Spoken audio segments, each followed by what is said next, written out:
So I want to do a quick follow up to my review on the Sinners movie before I continue with videos on other topics. And I want to talk about this Spike Lee post that I wasn't aware of until after my review.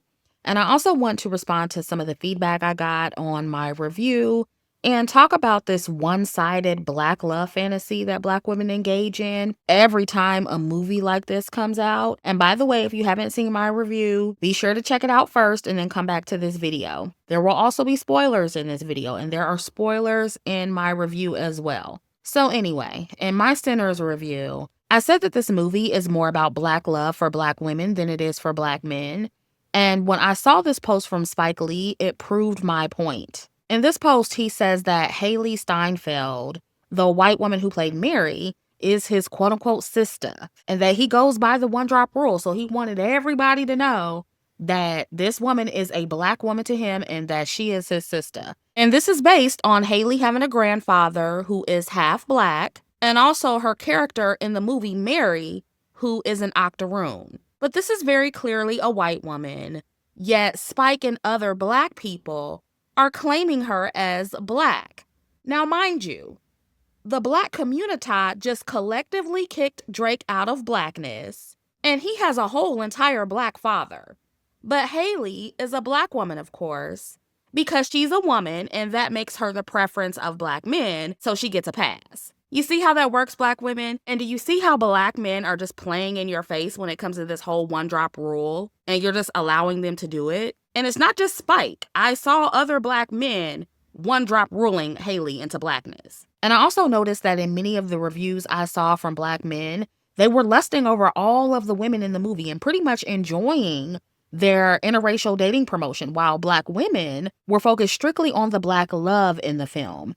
And in my community post about this, I said that optics-wise, it matters that a high-profile black man like Spike Lee chose to promote the poster of Haley instead of all the posters of the black women in the movie, or even some of the black love scenes. And it also matters that everyday black men are not focusing on the black love in the movie as much as black women are.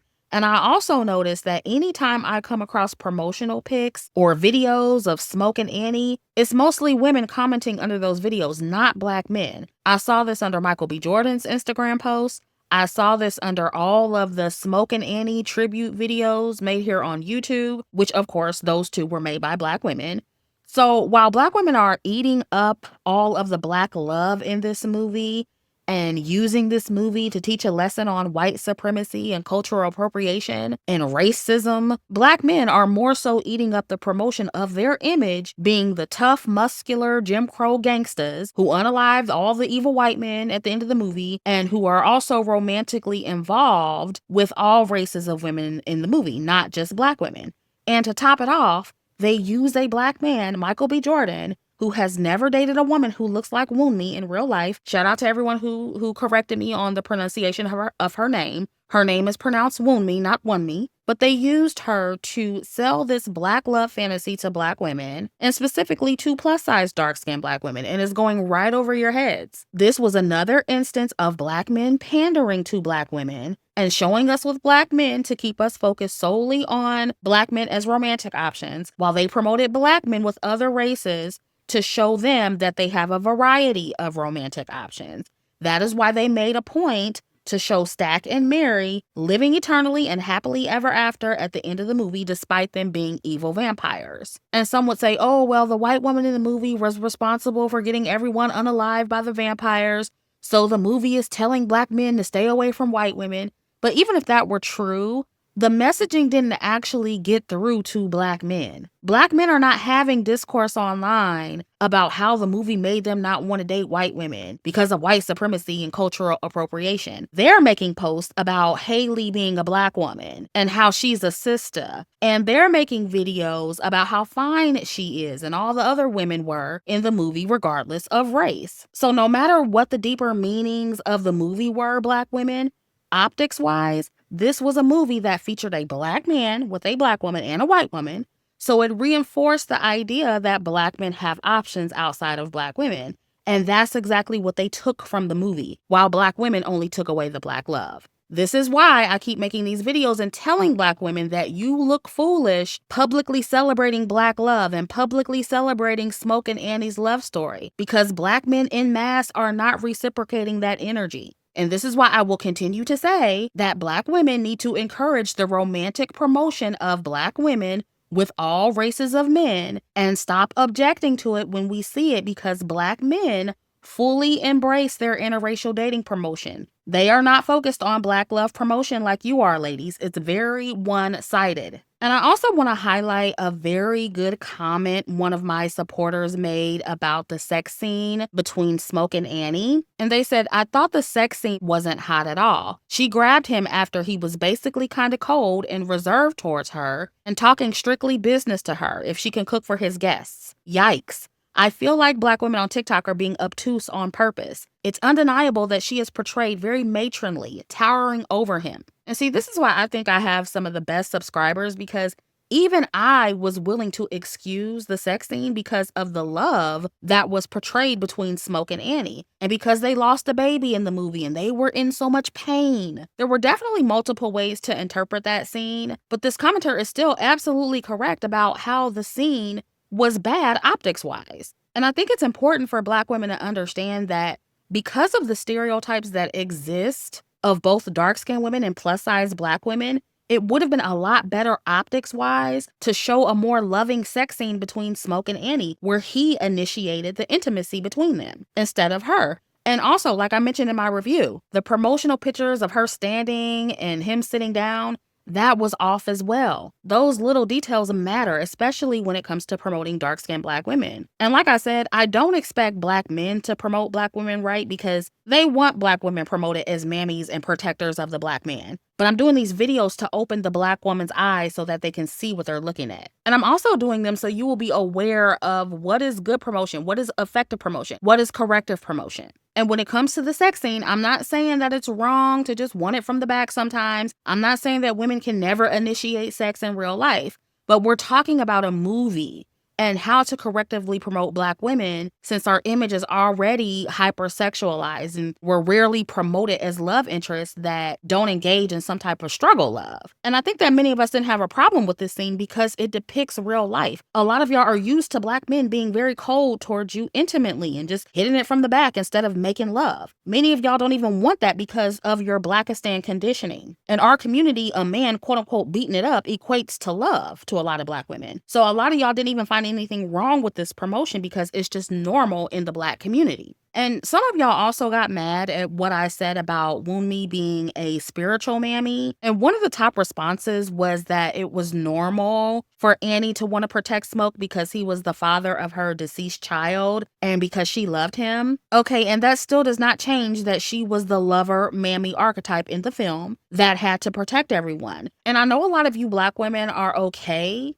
with playing the mammy role in the Black community or in your real life relationships with Black men. And you're okay with playing the mammy on screen, but not all of us want to be responsible for protecting everybody. Not all of us want that imagery for ourselves. Not all of us want to be the mammy, spiritually, physically, and otherwise.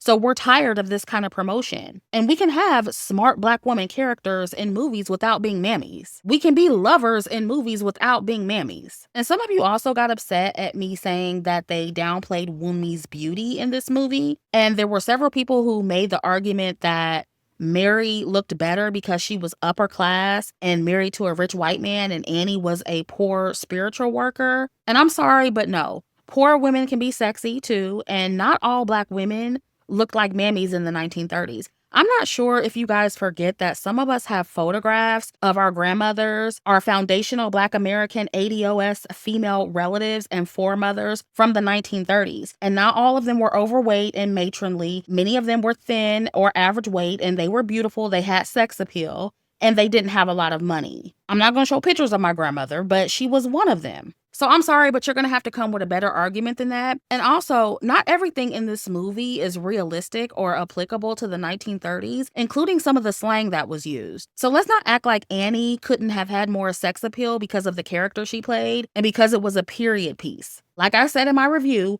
they improved her appearance in the ending scene. So don't tell me it couldn't have been done. Y'all are just making excuses for Black men who keep intentionally undermining you and your beauty as Black women in their movies, in their entertainment, and undermining you with white women in their movies. And then when they do put a Black woman in there whose beauty and weight is on par with the white woman in the movie, like they did with Perlene, of course, she has to be the Jezebel to the sidekick in the movie and not the love interest to the heartthrob. No matter how you slice it, the Black woman's image was downplayed and undermined in this movie, and not all of us Black women have to accept or identify with that kind of representation. Sorry, not sorry. And to the women who responded emotionally to what I said about Annie, I never said that Wunmi herself wasn't a beautiful woman. She definitely is. But she was also undermined by Haley Steinfeld. And you'll never change my mind on that.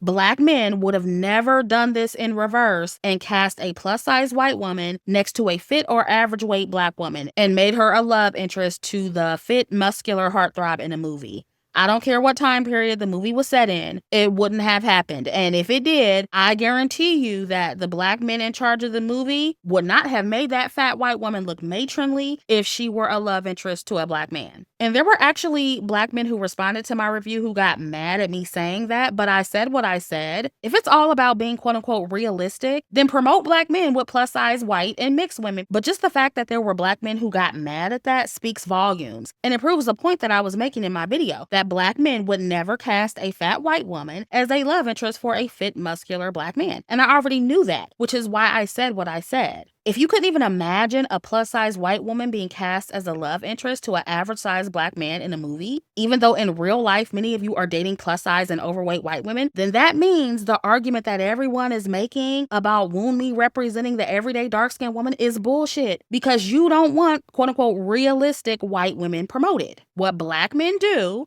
is promote non-Black woman fantasies. And then when it comes to dark-skinned women, our promotion can't be fantasy. It has to be quote-unquote realistic. And yes, I do have a problem with that. Either we're going to promote fantasy or we're going to promote the reality. I'm not falling for the bullshit. And Black women, the only reason you're falling for it is because you think it's going to make dark-skinned plus-size Black women more desirable to men like Michael B. Jordan when it won't. All this promotion did was make Black men lust over Haley more than Wunmi and fantasize about how they have a variety of women to choose from, not just Black women. And I'm not saying that because I care about who Black men are lusting over. I'm saying that because Black women care. And y'all think this promotion did something for you that it didn't. In real life, plus-size, matronly, mammified Black women are going to continue to get what most of them have been getting, which is low-value Black men who use and take advantage of you and expect you to be mammies, and the exceptions don't make the rule. And that's why I'm doing this content, because I'm trying to convince you not to fall for it and become their mammies. Now, if you're okay with being a mammy, which I know a lot of y'all are, then okay. But don't lie to yourselves about it. Don't try to convince us that a mammy ain't a mammy in a movie or in real life. That's all I'm saying. And in my review, I also pointed out the anti-money messaging in the movie that was promoted, specifically through Smoke and Annie's relationship. And I had Black men responding saying, oh, well, Black women have babies with broke men, so you can't get mad at the anti-money messaging in the movie. And to me, that response is dumb because it's a chicken before the egg argument. Black women didn't just start choosing broke men to mate with out of nowhere. It started with the failures of Black men and white supremacy and the poverty in the Black community. The dating and mating pool was and is made up of mostly broke Black men. And we're not going to sit here and act like Black men didn't encourage Black women to be with broke men because of their struggles and condition as Black men in this society and in this country. We're not going to pretend like Black men don't literally shame Black women for not holding a brother down and being a ride or die. We're not going to pretend that they don't encourage us to date dusties and thugs like what we saw in this movie and hundreds of other movies. We're not going to skip over that and pretend that Black men have no influence over how Black women choose romantically. Now, we can talk about how Black women make stupid decisions and stupidly drink the Kool-Aid, but that doesn't change that Black men have helped serve the Kool-Aid. We're not going to sit there and act like Black men had no hand in promoting dustiness to Black women in their entertainment. And there are just way too many examples out there to lie at this point. The Black community does not encourage Black women to get with provider men. And I'm sure the response is still going to be, oh, it's black women's fault because black mothers raise black boys. It can never be the black man's fault. It's always going to go back to the black woman, even though these are the patriarchs, the quote unquote leaders of the black community. But they're so easily manipulated and confused by everyone around them. Somehow everybody can hold them back. The white man, the black woman, everybody, their mama, everybody can hold them back. They can't think on their own. They can't do anything on their own, yet they're patriarchs and leaders. Yeah, okay. But black men put all of this messaging in their music and in their movies. They celebrate the promotion of thugs and gangsters. Black men themselves enjoy this kind of promotion. They identify with it in real life. But somehow, black women are expected to just ignore the promotion and not internalize it and not identify with it as well. And that's another reason why I keep telling black women to stop listening to black men, because they send out mixed messages. One minute is, oh, don't choose thugs and bad boys. And the next minute, they're celebrating movies where black women are choosing thugs and bad boys. And then they get mad at me for telling black women not to internalize the imagery, even though they too are telling you not to choose niggas like Smoke and Stack in the movie Sinners. What is the issue? Do y'all want black women to choose better or not? Do y'all see how backwards black men in this community is? This is why I can't take them seriously. Because how are you mad at me for telling black women not to fall for dust and thugs and gangsters? Oh, you wanted me to skip over this movie and just say, oh, this is not real black women, so this is okay. No, promotion matters. And this is bullshit promotion. We don't need any more of this. Then I heard one nigga say, oh, well, Chrissy said she liked the hoodoo in the film, so that means she's anti-money. And I did mention that I like the hoodoo because I'm a spiritual woo-woo type of person, but not once did I put that over money in my review. I spoke on it for 20 damn seconds. But to some of my mentally challenged detractors, that somehow canceled out everything I said about money in the same damn video, even though I spent a huge chunk of the video talking about the anti-money messaging, and money is tangible. But because my detractors had no logical argument against that, they, of course, had to make it seem like I was saying that black people should rely solely on spirituality and woo-woo practices alone, even though I literally talked about the importance of money in the same video. But see, this is why I stopped going back and forth with certain people on YouTube, because they like to exaggerate everything I say, or they cherry pick parts of my video to win the argument. And at some point, niggas are too old for that. 40 plus years old is too old to be making up things to argue about and making up things to be mad about. And at that point, I can't take you seriously. I just start to look at you like a troll or someone who doesn't have the range for these conversations.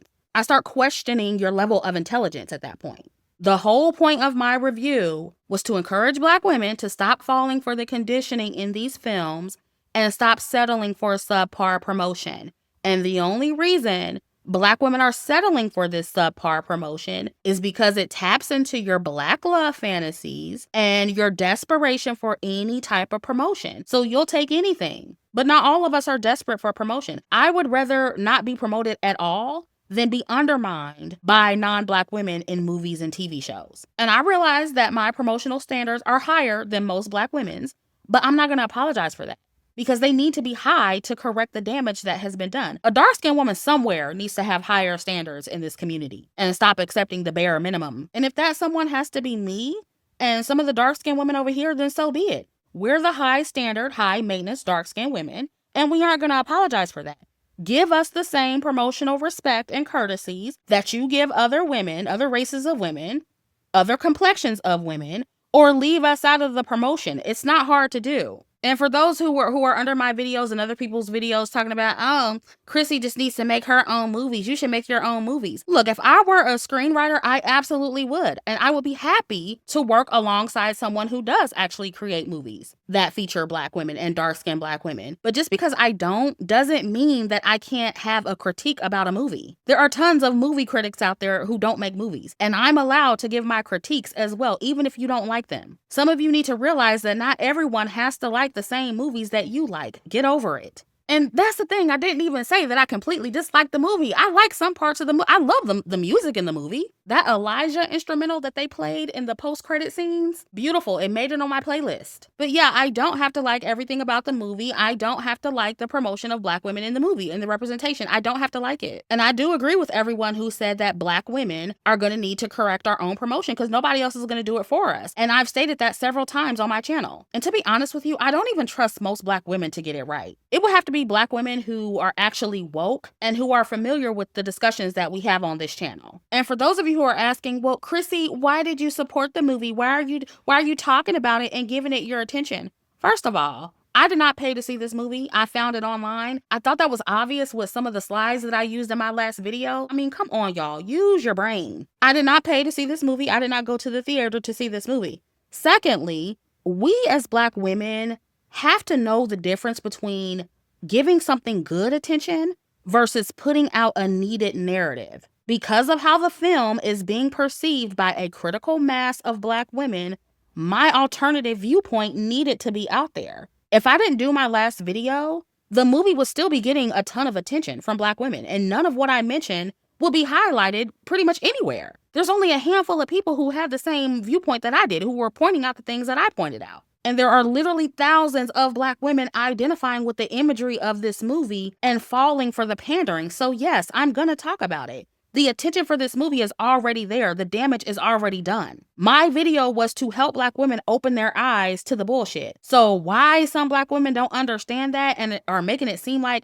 I'm just adding to the noise in an unproductive way, that is crazy. Especially when I hear this coming from other Black women content creators who also talk about Black men and all of the content they make to help Black women get away from Black men. But when I do it, it's, oh, you're obsessed with Black men. You should just ignore the movie. You shouldn't be talking about it. But you can't ignore Black men either, sis. You can't ignore me. Every other video on your channel is about Black men or what I and other Black woman content creators are saying. So why can't you take your own advice and ignore Black men and ignore me and other channels that you don't like? And if you quote unquote don't care, then why are you responding at all? People who truly don't care don't respond to videos they supposedly don't care about. If you don't care about Black women's promotion or you don't care about colorism and you don't care about anything I talk about, why are you here? Why are you responding to my content? And why are you so slow that you can't comprehend the difference between a Black woman making a video to put out a different narrative versus making a video and adding to the positive attention something is getting? My review of Sinners was not positive or good for that movie. And do you want Black women to stop internalizing this trash promotion or not? And this goes back to the point I made about Black women having serious issues with comprehension and understanding promotion and optics. We just do not get it. And I think some of these content creators who are mad about my video and raging about my video, they actually do get it. They just wanted to be the one to make the video instead of me and say everything I said and be the one to get the views and the subscribers. That's what it's about for some of y'all, and that's not lost on me. But you will never control my content, and I'm always going to make the videos that I want to make, whether you approve or not. So if you don't like my content, stop watching it. Your obsession with me is weird. And to those who think my review and what I'm saying here is petty or not that deep, it is that deep when Black men are using these movies to pander to Black women. None of what I pointed out in the movie is quote unquote petty or nitpicking. And anyone who says that doesn't have the range for this conversation. Because promotion is very impactful on humans and our psyche. And me calling out Black men and how they are intentionally promoting Black women a certain way or putting messages in their movies to condition us to think a certain way, that's not me being petty. It's telling the truth and helping Black women not to fall for the manipulation. It's not petty just because you don't care. And I saw somebody say that I make everything about colorism and dark-skinned women. Me commenting on a movie that promotes dark-skinned women poorly is not me, quote unquote, making everything about Black women or making everything about colorism and dark-skinned women. It's me commenting about a film that features dark-skinned Black women as main characters, a movie that millions of people have seen at this point. I'm allowed to critique a film like that as a dark-skinned woman. I don't care who the movie is actually for if my image is being promoted. Movies that white men make, they aren't just for white women, but guess what? They still promote them correctly for the most part. But of course, Black men don't think about that, and they think that's too much to ask of them because they don't want to do it. So it's not that you think I'm making it all about dark-skinned women or colorism. You're just mad at what I'm saying about Black men, and you're mad that I'm calling out their inability to promote us correctly. That's your real problem here. And I saw one Black man ask the question, if Black men promoted dark-skinned women correctly, would it be enough for Chrissy? Would it be enough for me? And if a Black man or any race of man correctly promoted dark-skinned women, you won't hear any complaints from me. But if they're not getting it right, I'm going to call it out, just like I've done when white men and non-Black men promote Black women poorly and undermine us, even though honestly it makes sense for them to do it because they're always going to promote their women the best. But if you remember, I also did a review about the movie Wicked, A movie that was created by an Asian man who's married to a white woman. A man who I believe is self-hating and puts white women on a pedestal. And I said that in my critique about Wicked. And I critiqued the Asian man who created it and the cast, just like I critique Sinners and the cast. Yet black men are making it seem like I just singled them out. No, it wouldn't matter who made this movie. My complaints would have been the same. And anyone who is familiar with my content knows that. And y'all should know by now that I don't spare anyone on this channel. Not black men, not black women, not non-black people, not the LGBT. Everyone at some point is going to be criticized on my channel. So if you don't like that, then stop listening to my content and unsubscribe. It's simple. You're not going to change my opinions. You're not going to silence me. And the more you talk shit, the more I'm going to come back and double down. Got it? Good. So ladies, the moral of the story is let go of the black love fantasies. Don't fall for the pandering from all of this black male entertainment, whether it be movies, music, or whatever. And stop accepting subpar promotion of dark-skinned women. I don't care who it comes from. Black men, non-black men, whoever. Other black women, it doesn't matter. So that was my response to the feedback of my review on Sinners. Make sure you go check it out. It's the video right before this one. Also, let me know what you think down in the comments. Like, share, and subscribe, and I'll catch up with you in the next video.